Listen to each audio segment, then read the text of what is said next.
Hello, my dear subscribers and my dear students.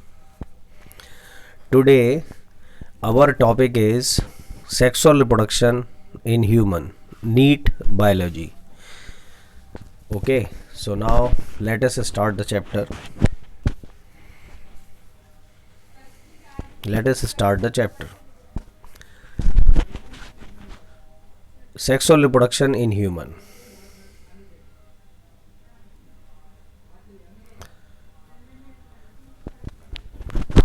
Human beings are sexually reproducing viviparous organism with internal fertilization and internal development of sexual reproduction. Viviparous means they can produce their offspring in the form of young ones. They are known as viviparous.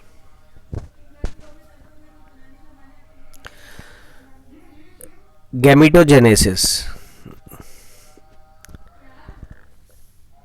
Gametogenesis, insemination, fertilization, cleavage, implantation and embryonic development, and finally parturition. In this way, a sexual reproduction is completed. So, अगर हम यहाँ देखें prenatal development and postnatal development, prenatal development and postnatal development.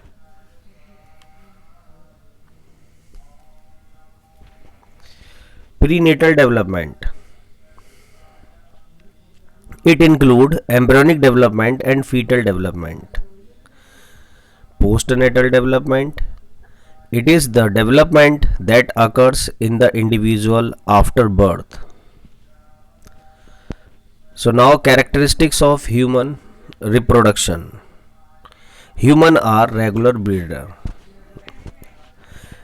There is no estrus or heat cycle. There is no estrus and heat cycle process like as a cattle. Humans are viviparous. Offspring can produce in fertility period by female during menarche and menopause.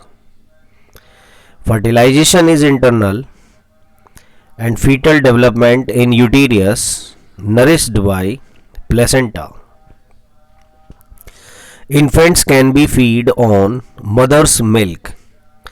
Parental care is well developed. So these are the characteristics of human reproduction. Now, primary sex organs. What are the primary sex organs? Male testes produce sperm in presence of testosterone. Ovary form egg cell known as corpus luteum in presence of estrogen hormone. Egg cells release the progesterone hormone helpful in implantation and development of placenta.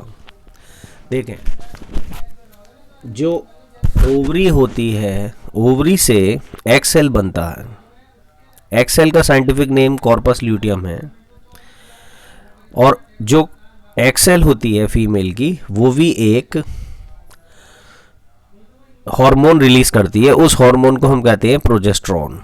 और progesterone is helpful in set up the pregnancy. So that's why this hormone is called anti-abortion hormone.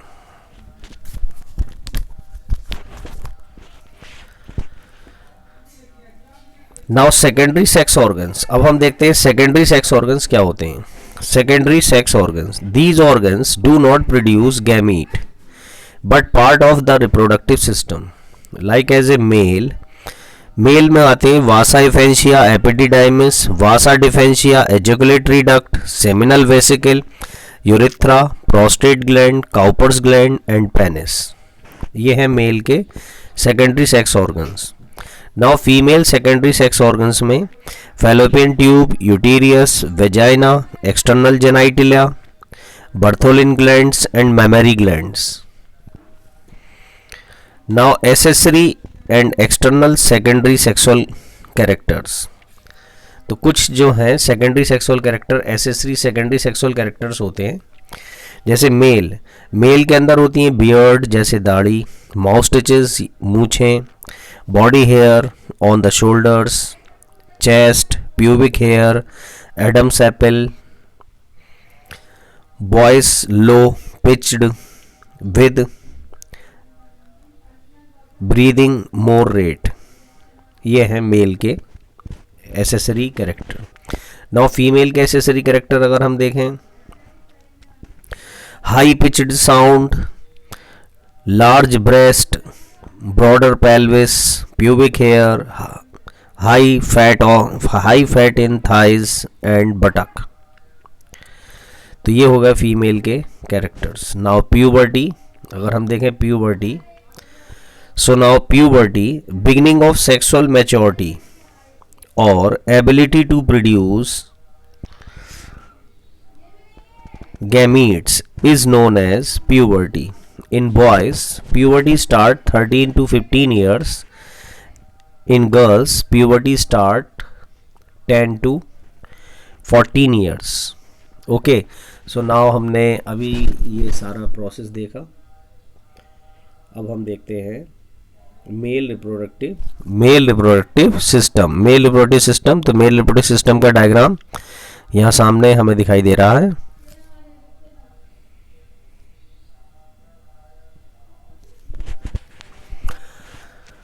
Mail reproductive system में हम देख रहे हैं यहाँ इसमें कुछ इसके कंपोनेंट्स हैं, जैसे टेस्टीज जो होती हैं वो एक अंडर लूज स्किन जिसे हम कह रहे हैं स्कॉटम, उसके अंदर हैं। और टेस्टिस से जुड़े हुए हैं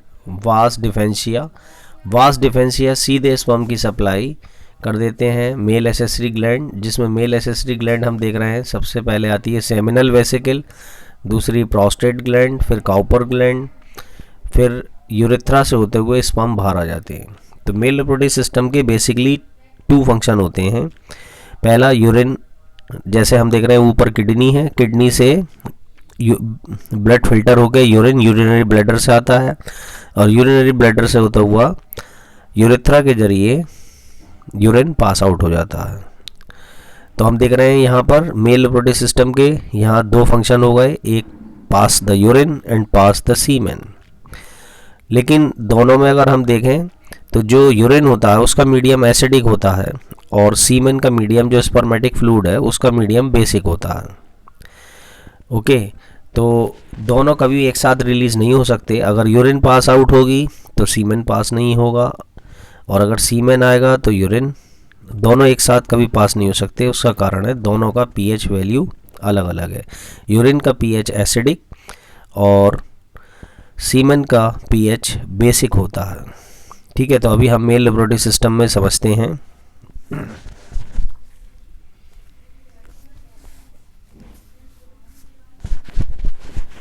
ओके, नाउ टेस्टीज। अब जैसे हम देखें testes, these are paired oval pinkish primary sex organs. इनकी लेंथ करीब 5 सेंटीमीटर इन लेंथ है, 2.5 सेंटीमीटर इसकी विड्थ है, और वेट अबाउट 12 ग्राम है। Lying in loose skin scrotum. Testes जो जिस स्किन के अंदर होती है उसे हम स्कॉटम कहते हैं। ठीक है, ईच टेस्टीज हैज़ 3 कवरिंग। एक टेस्टीज में हम देख रहे हैं 3 कवरिंग होती हैं। 3 कवरिंग हैं, tunica vaginalis, tunica albuginea and tunica vasculosa. Each testes has 200 से 300 सेप्टा कंपार्टमेंट्स।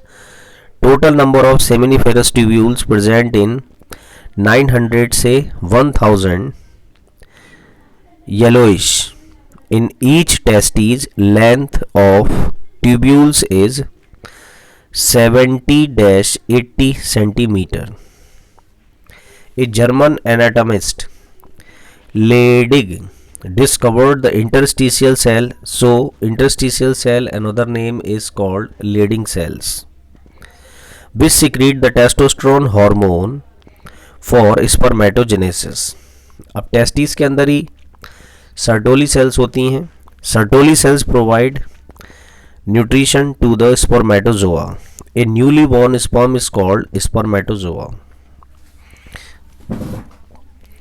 अब हम देखें जैसे स्पर्मेटोगोनियम सेल्स होती हैं। स्पर्मेटोगोनियम सेल जो होती हैं वो प्राइमरी स्पर्मेटोसाइट में बदलती हैं। प्राइमरी स्पर्मेटोसाइट सेकेंडरी स्पर्मेटोसाइट में बदलेगी। सेकेंडरी स्पर्मेटोसाइट्स स्पर्मेटिड्स में बदलेंगे और स्पर्मेटिड्स स्पर्मेटोजोआ में बदलेंगे। स्पर्मेटोजोआ से स्पर्म बनते हैं।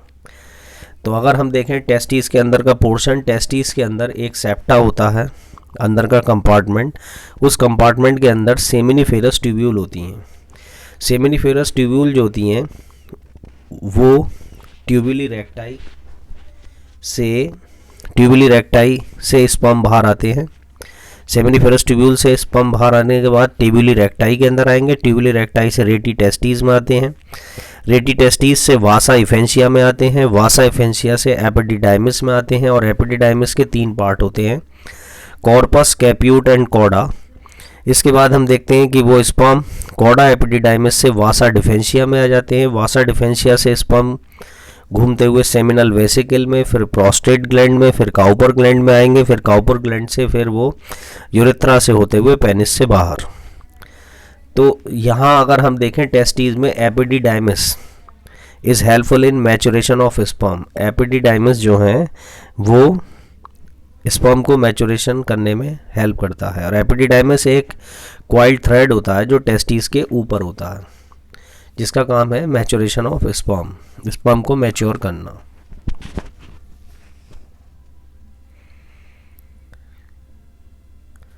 अब हम देखते हैं in fetus the testis develop in the abdomen but descend into the scrotum during 7th fetus month through the passage is called inguinal canal। देखें जो फीटस के अंदर जो टेस्टिस होती हैं वो फीटल स्टेज में ही स्कॉटम में 7 मंथ के एम्ब्रियोनिक पीरियड के समय में स्कॉटम में इंग्यूनल कैनाल के जरिए एब्डोमिनल कैविटी से टेस्टिस स्कॉटम में आ जानी चाहिए। If an inguinal canal remains open or is torn, अगर इंग्यूनल कैनाल खुली रह जाती है, ठीक है, torn, a loop of intestine may descend in the scrotum to produce the disorder of inguinal hernia। तो जो मैं आप लोगों को बताना चाहता हूँ कि जो 7 मंथ का एम्ब्रियोनिक पीरियड होता है उस समय टेस्टिस जो होती हैं एम्ब्रियो के एब्डोमिनल पोर्शन से स्कॉटम में इंग्यूनल कैनाल के जरिए नीचे आ जाती हैं, ठीक है, नीचे आ गई। अब इसके बाद होता यह है कि कुछ बच्चों में इंग्यूनल कैनाल खुली रहती है, जिसकी वजह से इंग्यूनल कैनाल के जरिए एब्डोमिनल पोर्शन से इंटेस्टाइन का पोर्शन टेस्टिस में आ जाता है और इस पोर्शन को हार्निया कहते हैं और इस हार्निया को हम कहते हैं इंग्यूनल हार्निया। बहुत अच्छा पॉइंट है। तो किस मंथ में जो टेस्टिस होती हैं वो एब्डोमिनल कैविटी से स्कॉटम में आती हैं वो हम देख रहे हैं 7th fetus month, ठीक। Ejaculatory duct are 2 join the urethra with the prostate gland. 2 ejaculatory duct होती हैं जो प्रोस्टेट ग्लैंड से ज्वाइन होती हैं।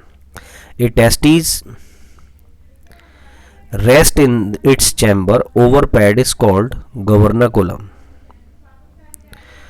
Testis and epididymis are togetherly called testicles. जो टेस्टिस और एपिडिडाइमिस होती हैं उन दोनों को हम टेस्टिकल्स कहते हैं।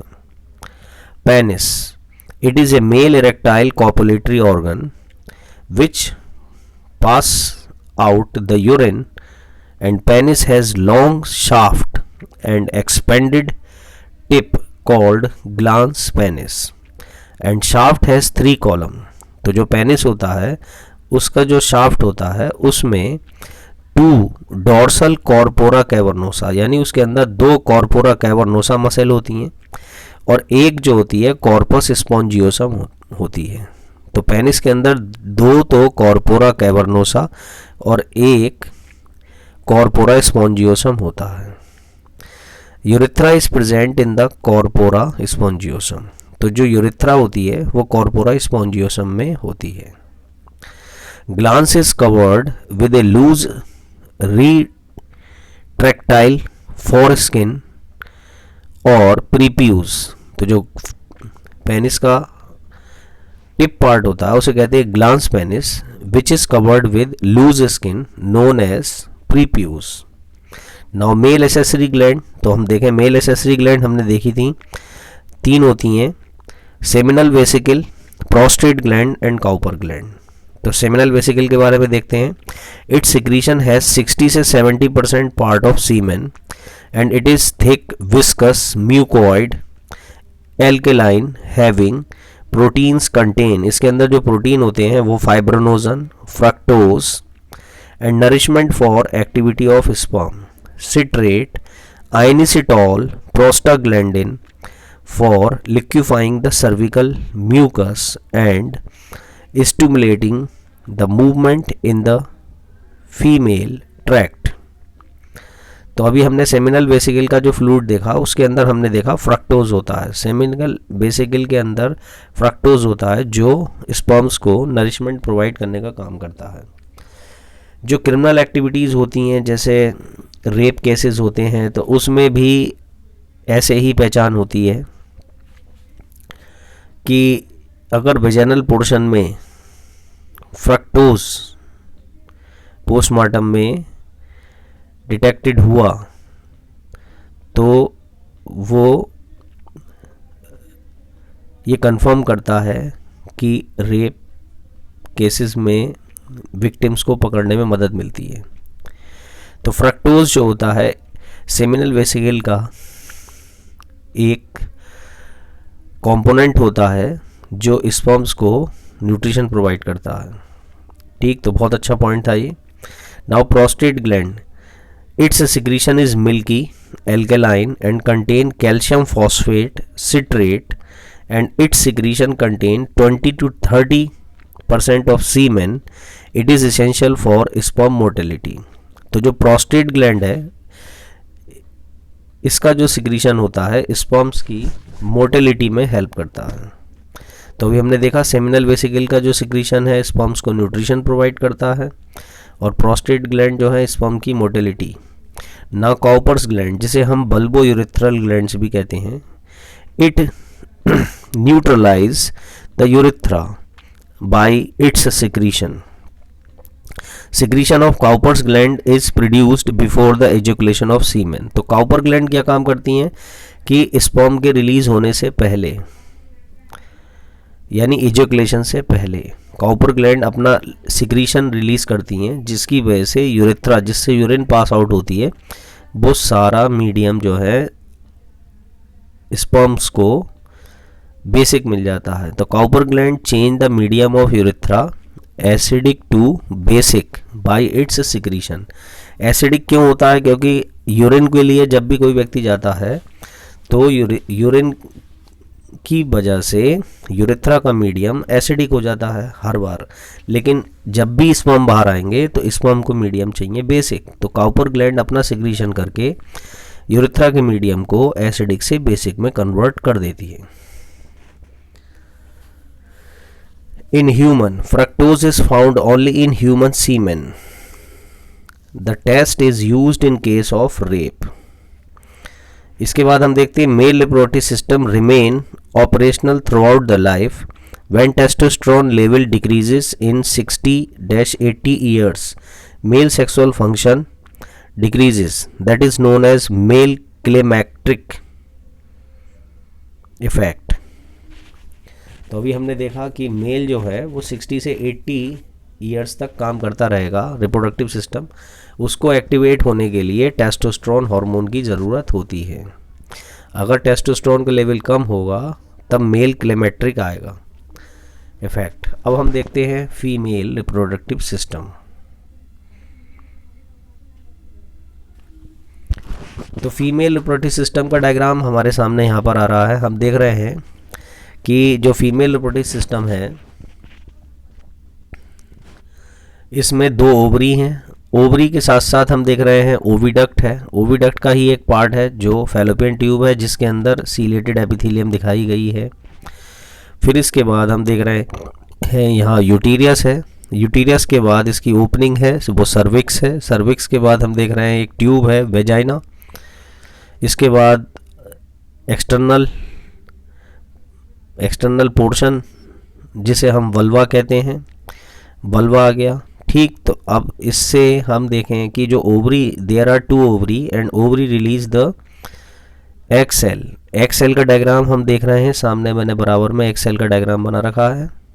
ठीक है, एग सेल का डायग्राम जिसमें हम देख रहे हैं ये जो एग सेल है, ये एग सेल का डायग्राम आ गया, ये एग सेल को अगर हम देखें तो एग सेल में सबसे बाहर की तरफ एक मेम्ब्रेन दिखाई दे रही है। ठीक है, उसको हम कह रहे हैं कोरोना रेडिएटा। उसके बाद उसके नीचे जोना पेलोसिडाइक लेयर है। फिर सबसे अंदर की तरफ उसमें एक मेम्ब्रेन हमें दिखाई दे रही है, इसे हम कह रहे हैं वाइटेलाइन मेम्ब्रेन, और अंदर इसमें एंटी फर्टिलाइजिंग एंजाइम भरा हुआ है। ठीक है, तो ये तो हो गया एग सेल का डायग्राम, यानी egg cell is surrounded by 3 membrane. और ये ओवरी, तो हम देखें ओवरी से एग सेल बनेगा और फिर एग सेल जो है ओविडक्ट के अंदर आएगा, ओविडक्ट से होता हुआ एग सेल यूटीरियस के अंदर आएगा, यूटीरियस से होता हुआ एग सेल, हम देख रहे हैं यूटीरस से होता हुआ एग सेल सर्विक्स, और सर्विक्स से होता हुआ वेजाइना, वेजाइना से वल्वा वाला पोर्शन। चलिए अब देखते हैं female reproductive system. Okay, female reproductive system, female reproductive system.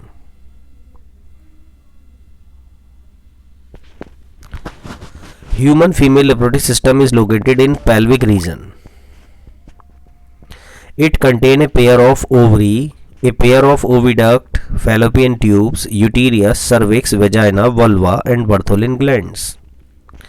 Ovary, primary sex organs, 3 cm in length, 2 cm in breadth, and ovary has hilus, where the nerves and blood vessels pass into it. In neonate female baby, ठीक है, neonate female baby, the ovary contains 2 million follicles. यानी जब embryonic stage होती है तो उस समय करीब 2 मिलियन फॉलिकल्स होते हैं, बट 50% ऑफ देम डीजेनरेट, करीब 50% जो हैं वो डीजेनरेट हो जाते हैं। एंड फॉलिकल एट्रेसिया कंटिन्यूज, यानी डीजनरेशन जो फॉलिकल्स होते हैं वो लगातार होता रहा है, इसी प्रोसेस को हम फॉलिकुलर एट्रेसिया कहते हैं। And by the time of puberty, तो प्यूबर्टी आने तक हम देख रहे हैं करीब प्यूबर्टी आने तक 3 लाख से 4 लाख ओवेरियन फॉलिकल्स जो होते हैं वो प्रेजेंट रहते हैं, follicles present in an ovary. ठीक, एंड हाउएवर इन 3 से 4 लाख में से भी however 450 ovarian follicle mature by 1 alternatively in 2 ovaries at interval of 28 days. तो अभी हमने देखा कि जो नियोनेट फीमेल बेबी होता है, ठीक है, उसमें करीब 2 मिलियन होती हैं, और 2 मिलियन से होते हुए 50% जो होते हैं वो डीजनरेट हो जाते हैं, और प्यूबर्टी आने तक 50 उसमें से भी 3 से 4 लाख ओवेरियन फॉलिकल्स जो होते हैं वो उसके अंदर होते हैं, ओवरी के अंदर, और उसमें से भी कुल 450 ओवेरियन फॉलिकल्स मैच्योर होते हैं। एक ओवरी 2 ओवरी के जरिए अल्टरनेटिंग में, यानी एक मंथ में एक ओवरी से एक एग सेल आएगा, जिसे पूरा रिलीज होने में 28 डेज का समय लगेगा। अब देखते हैं आगे। Graafian follicle develop under the influence of FSH of anterior pituitary. जो फॉलिकुलर स्टिमुलेटिंग हार्मोन होता है वो ग्रेफियन फॉलिकल को मैच्योर करता है। And its follicular cell secrete oestrogen, और ये follicular cell oestrogen hormone release करती हैं. Oestrogen brings about proliferation of the lining layer of uterus. तो जो ऑस्ट्रोजन हार्मोन है वो प्रोलिफिकेशन करेगा lining layer of uterus, vagina, fallopian tube. Rising the level of estrogen stimulate the secretion of LH. जैसे जैसे estrogen का level बढ़ेगा, stimulate the secretion of LH, और LH का लेवल भी बढ़ेगा. Finally ovulation 10 to 14 days of MC, और 10 से 14 दिन में ओव्यूलेशन हो जाएगा.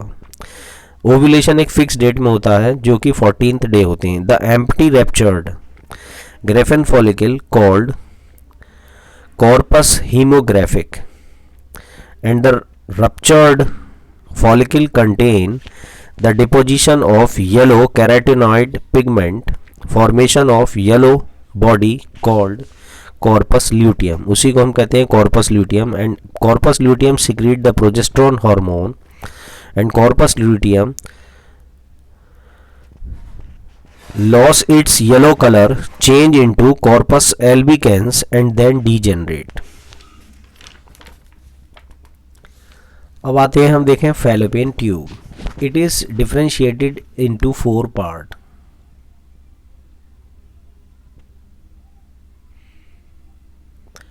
Fallopian tube it is differentiated into 4 parts. Number 1 है, जैसे हम देखें फैलोपियन ट्यूब में infundibulum. It is the funnel shaped end of fallopian tube has a pore called ostium and the funnel is called oviduct funnel. It contains finger like fimbriae and one fimbriae is longer than others. तो जो ovary को hold करी हुई होती हैं वो finger like portions होते हैं, उन्हें हम कहते हैं फिम्ब्री. इस तरीके की फिम्ब्री होती हैं, और जो हर एक फिम्ब्री एक दूसरी फिम्ब्री से लंबी होती है. इसके बाद हम देखते हैं ampulla, where fertilization of ovum takes place. तो फैलोपियन ट्यूब में एक पोर्शन होता है, उसे कहते हैं एम्पलरी इस्थेमिक जंक्शन, जहाँ पर फैलोपियन ट्यूब में फर्टिलाइजेशन होता है. तो फैलोपियन ट्यूब जो है वो ओविडक्ट का ही पार्ट होती है, और जहाँ फर्टिलाइजेशन होगा उसे एम्पलरी इस्थेमिक जंक्शन कहते हैं, और साइट फॉर फर्टिलाइजेशन कहलाती है ampullary isthmic junction part of fallopian tube. Now isthmus. Fertilization of egg cell occur in ampullary isthmic junction. ठीक, इसके बाद है uterine part connecting to uterus. जो पार्ट यूटेरियस से कनेक्टेड होता है वो यूटेराइन पार्ट कहलाता है. नाउ यूटेरियस, नेक्स्ट पार्ट है uterus. It helps in nourishing and development of fetus. The empty uterus is 7 से 5 सेंटीमीटर लॉन्ग.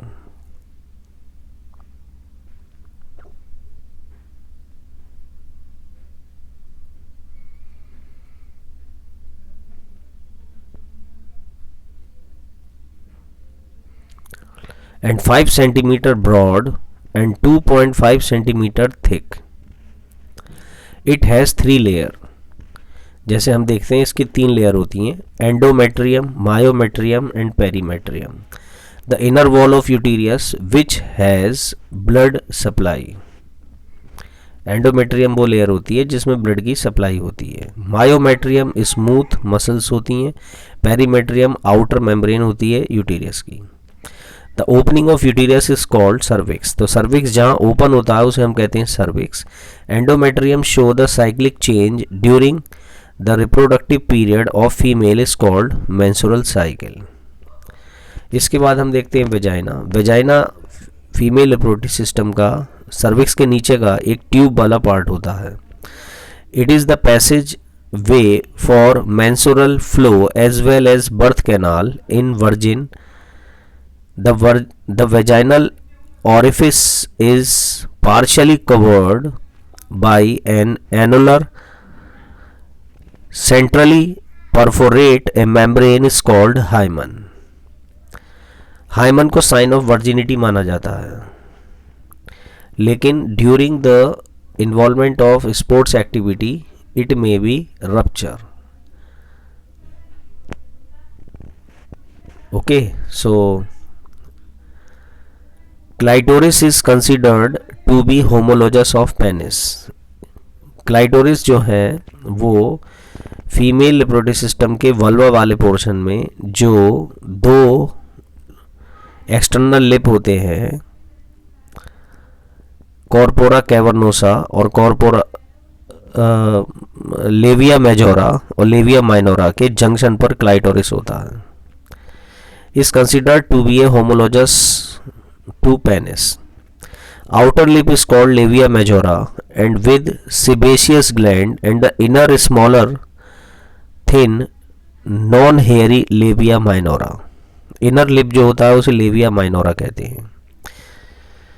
अब आता है Bartholin glands. The secretion alkaline for lubrication similar to Cowper's gland in male. तो Bartholin gland का जो function है वो female accessory gland में मेल के काउपर ग्लैंड के सिमिलर है. जैसे मेल के काउपर ग्लैंड जो होती हैं वो क्या कर रहे थे, एसिडिक मीडियम को बेसिक में बदल रहे थे. तो सेम प्रोसेस बर्थोलिन ग्लैंड का भी है. जो बर्थोलिन ग्लैंड जो होती हैं वो काउपर ग्लैंड के सिमिलर इन फंक्शन है फीमेल के अंदर. इसके बाद हम देखते हैं breast. These are exocrine glands developed during the puberty and functional after the childbirth. यानी इनका काम है मिल्क का सिक्रीशन, और मिल्क का सिक्रीशन चाइल्ड बर्थ के बाद ही शुरू होता है.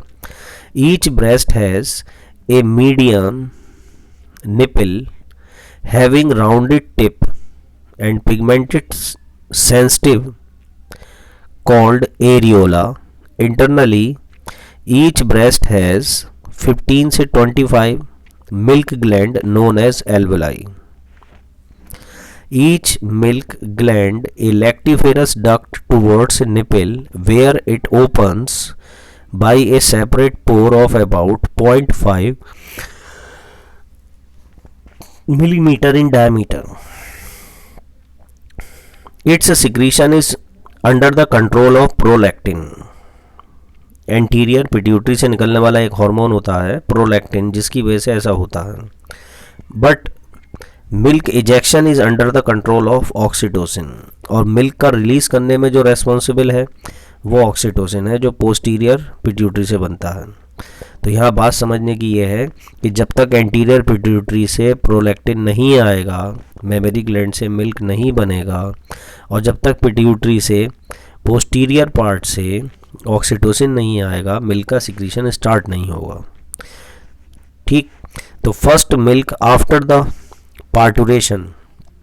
पार्टुरेशन वो प्रोसेस होती है जिसमें प्लेसेंटा को कट करके न्यूली बॉर्न बेबी को अपनी मदर से अलग कर दिया जाता है. First milk after parturition is called colostrum. उस फर्स्ट मिल्क को हम कोलोस्ट्रम कहते हैं, जो कि बहुत ही ज़्यादा न्यूट्रिटिव होता है बच्चे के लिए. उसके अंदर एंटीबॉडीज़ होती हैं, जो मदर की एंटीबॉडीज़ IgA जो डायरेक्ट जो है बच्चे के अंदर मिल्क के ज़रिए जाती हैं और बच्चे को इम्यूनिटी प्रोवाइड करती हैं. फॉर फीमेल रिप्रोडक्टिव सिस्टम अगर हम देखें तो इसके 3 पार्ट हैं: menarche, fertility period and menopause. First menstruation is called menarche and a period in which a lady can produce her offspring is called fertility period, and last menstruation at the age of 48 years is called menopause. तो हम देख रहे हैं menarche जो है 13 years से शुरू होता है. फर्टिलिटी पीरियड लगभग एक फीमेल में 35 ईयर होता है, और मीनोपॉज जो होता है वो 48 ईयर की एज में हो जाता है. अब हम देखें जैसे menstruation is controlled by 4 hormones. तो मेंस्ट्रुएशन जो फीमेल की है उसे कंट्रोल करने के लिए 4 हार्मोन्स की ज़रूरत होती है. वो 4 हार्मोन्स है जैसे number 1 oestrogen, number 2 progesterone, number 3 FSH, number 4 LH. तो ऑस्ट्रोजन ओवरी से रिलीज़ होता है, प्रोजेस्ट्रॉन एक्स सेल से रिलीज़ होता है, FSH एंड LH ये पिट्यूटरी से रिलीज़ होते हैं, और पिट्यूटरी के भी एंटीरियर पार्ट से. ओके, तो अभी हमने इनका रिलीज़ होने का प्रोसेस अभी देखा. अब इनका फंक्शन देखें. Oestrogen egg cell formation. Estrogen is responsible for oogenesis. Estrogen promote the proliferation of the endometrium lining. Progesterone, it is released by corpus luteum and it is helpful in set up the pregnancy. So it is called anti-abortion hormone. इसके बाद हम देखें FSH, it is helpful in maturation of Graafian follicle, और LH जो है वो finally ovulation में help करता है। अब हम देखते हैं मेंस्ट्रुअल साइकिल। तो जो मेंस्ट्रुअल साइकिल है, ये देखें मेंस्ट्रुअल साइकिल, मेंस्ट्रुअल साइकिल यहाँ पर हम देख रहे हैं 28 डेज़ की है। तो इसके 4 फेज़ देख रहे हैं। पहला फेज़ हम देख रहे हैं मेंस्ट्रुअल फेज़, जिसमें ब्लीडिंग फेज़ कहलाता है। सेकंड फेज़ हम देख रहे हैं प्रोलिफरेटिव फेज़। थर्ड फेज़ हम देख रहे हैं ओव्यूलेटरी फेज़, और फोर्थ फेज़ हम देख रहे हैं ल्यूट्रल फेज़, जिसे हम सिक्रीटरी फेज़ कहते हैं, जो यूटीरस के अंदर होता है। तो अभी हम देखें यहाँ पर इस पूरी 28 दिन की साइकिल में हमने इसको सेफ पीरियड और रिस्क पीरियड में डिवाइड कर रखा है। तो रिस्क पीरियड जो है वो देखिए 12 से 18 डेज़ तक का जो टाइम पीरियड है, ये रिस्क पीरियड है। रिस्क पीरियड का मतलब है इसमें प्रेगनेंसी सेटअप होगी। और सेफ पीरियड जो है वो 1 से लेके 10 डेज़ तक, पहला हफ्ता मेंसेस का, और सबसे लास्ट वाला महीने का जो टाइम होगा 22 से 28 डेज़, जो लास्ट वाला हफ्ता है वो भी सेफ पीरियड में काउंट होगा। तो सेफ पीरियड में प्रेगनेंसी सेटअप नहीं होती है, ओके, और रिस्क पीरियड में ही प्रेगनेंसी सेटअप होती है। तो इसकी अगर हम देखें कि जो मेंस्ट्रुअल फेज़ है वो 1 to 4 डेज़ चलेगा। इसे ब्लीडिंग और removal of unfertilized egg cell with uterine blood flow. तो इसमें हम देखते हैं इसमें 4 दिन तक ब्लीडिंग होती रहती है और अनफर्टिलाइज्ड एग सेल इसमें रिलीज होता रहता है विद यूटेराइन ब्लड फ्लो के साथ। इसी को हम मेंस्ट्रुएशन कहते हैं। अब आता है प्रोलिफरेटिव फेज़। तो देखें प्रोलिफरेटिव फेज़ में हम देखें ये जिस दिन से मेंस्ट्रुएशन स्टार्ट होता है, ठीक है, जिस दिन से मेंस्ट्रुएशन स्टार्ट होगा उसी दिन से प्रोलिफरेटिव फेज़ स्टार्ट हो जाएगा।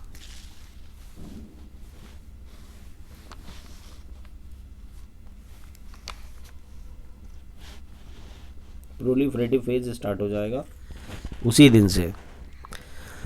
तो 1 से 14 days egg cell formation in another ovary, और ये जो है दूसरी ओवरी में स्टार्ट हो जाता है। इसके बाद ओव्यूलेशन जैसे ही 14 दिन पूरे होते हैं 15 डेज में egg cell come out from the ovary into fallopian tube, और फाइनली जो है वो सिक्रीटरी फेज में आकर यानी यूटीरस में चला जाता है। It occurs in uterus and ready to come out on the 28 days of menstrual phase।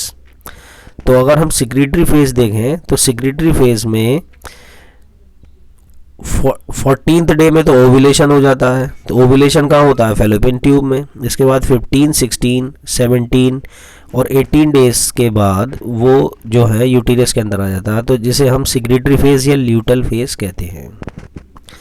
Ovulation on 14th days of MC menstrual cycle with the help of LH only. तो जो ovulation होता है वो फाइनली LH की वजह से होता है, ठीक है। FSH का रोल ग्रेफियन फॉलिकल को मैच्योर करना है, लेकिन अगर LH नहीं होगा तो एग सेल रिलीज नहीं होगी, यानी ओव्यूलेशन नहीं होगा।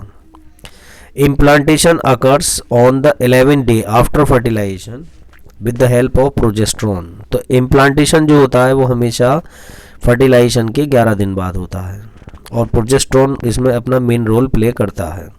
The period between fertilization and delivery is called gestation period. It is 266 days in human, and if it is counted from the last menses, the period is 40 weeks or 280 days.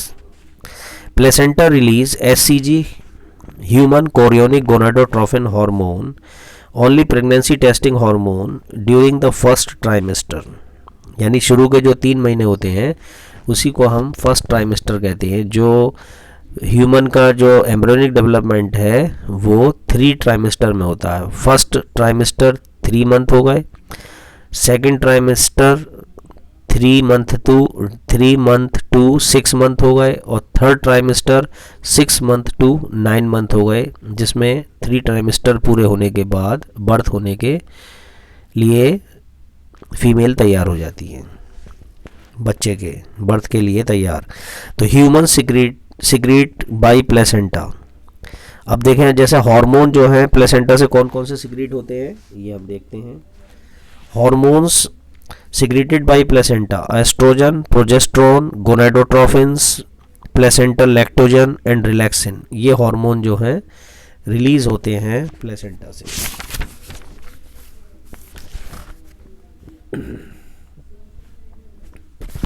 अब हम देखें gametogenesis. तो gametogenesis जो process है, यहाँ पर हम देख रहे हैं गैमेटोजेनेसिस, इसके 3 फेज होते हैं। एक होता है मल्टीप्लिकेशन फेज, ठीक है, एक होता है मल्टीप्लिकेशन फेज, और एक होता है ग्रोथ फेज, और एक होता है मैचुरेशन फेज। देखें ये है मल्टीप्लिकेशन फेज, ये ग्रोथ फेज, और ये मैचुरेशन फेज। तो सबसे पहले अगर हम oogenesis देखें तो oogenesis में सबसे पहले ओगोनिया सेल्स होती हैं, और वो ओगोनिया सेल्स फीटल लाइफ में होती हैं, ठीक है। और यहाँ पर इनमें माइटोसिस सेल डिवीज़न होता है। तो हम देख रहे हैं यहाँ मल्टीप्लिकेशन फेज में ओगोनिया सेल बनी है, ये सभी जो है डाइप्लॉइड है। फिर इसके बाद हम देखते हैं जब बर्थ होती है, तो बर्थ होने के बाद यहाँ पर इन ओगोनिया सेल्स में से जो प्राइमरी oocyte बनी है, इनमें से ये प्राइमरी oocytes जो बनी है, इसमें डिवीज़न होगा, और वो ग्रोथ फेज में डेवलप होगी, और इसमें फर्स्ट पोलर बॉडी और सेकेंडरी oocyte सेल बनेगी, ठीक है। बर्थ के बाद प्यूबर्टी स्टेज में जो प्राइमरी oocyte सेल है उसका डिवीज़न होगा, और वो फर्स्ट पोलर बॉडी और सेकेंडरी oocyte में बदलेगी, तो ये कहलाएगा ग्रोथ फेज। अब मैचुरेशन फेज जो है वो ये कहलाता है कि जो सेकेंडरी oocyte है वो सेकेंड पोलर बॉडी और सेकेंडरी oocyte ही ओवम में मैच्योर होती है, जो कि मैचुरेशन फेज कहलाता है। तो अभी हमने देखा कि जो फीमेल का गैमेटोजेनेसिस प्रोसेस है वो 3 स्टेप में पूरा होता है: मल्टीप्लिकेशन फेज, ग्रोथ फेज और मैचुरेशन फेज। तो अगर ये पूछा जाए कि एग सेल से पहले की स्टेज कौन सी होती है, तो हम कहेंगे सेकेंडरी oocyte। तो ये हो गया हमारा फीमेल का oogenesis प्रोसेस, जिसमें एग सेल फॉर्मेशन आ गई। अब हम देखें जैसे स्पर्मेटोजेनेसिस। तो फीमेल के बाद हम देखते हैं मेल में स्पर्मेटोजेनेसिस प्रोसेस। तो प्यूबर्टी के समय में स्पर्मेटोगोनिया सेल जो होती हैं, ये स्पर्मेटोगोनिया सेल पहले माइटोसिस सेल डिवीज़न करेंगी, और माइटोसिस सेल डिवीज़न करने के बाद ये सभी सेल जो होती हैं हम देख रहे हैं प्राइमरी स्पर्मेटोसाइट बनाएंगी।